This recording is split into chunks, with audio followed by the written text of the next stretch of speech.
አንዳንዴ ዛሬ ቆመውን ከምናያቸው ግዙፍ ነገሮች በስተጀርባ ለማመን በሚከብድ ሁኔታ የተሰደሩ እጅግ አስገራሚ የሆኑ ትናንቶች ይገኛሉ።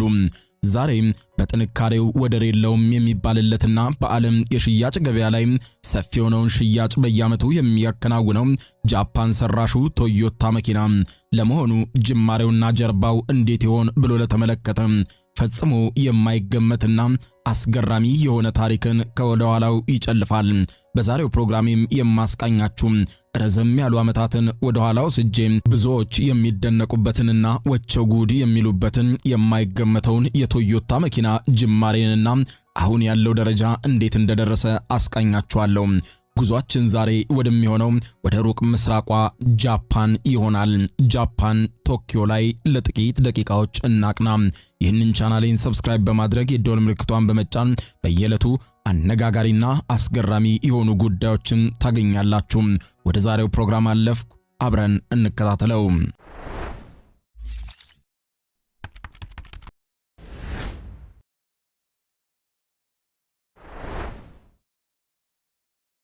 ጊዜው ጁን 11 1894 ነበር።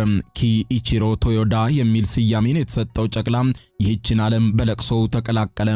መሐንዲስ የሆኑት የሳኪቺ ቶዮዳ ታላቅ ልጅ የሆነው ይሄው ልጅ ከአባቱ የሚመለከተውን መንገድ በመጓዝ የተሳበ በመሆኑ ያገኛቸውን ነገሮች ይፈታል፣ ይቆርጣል፣ ይቀጥላል።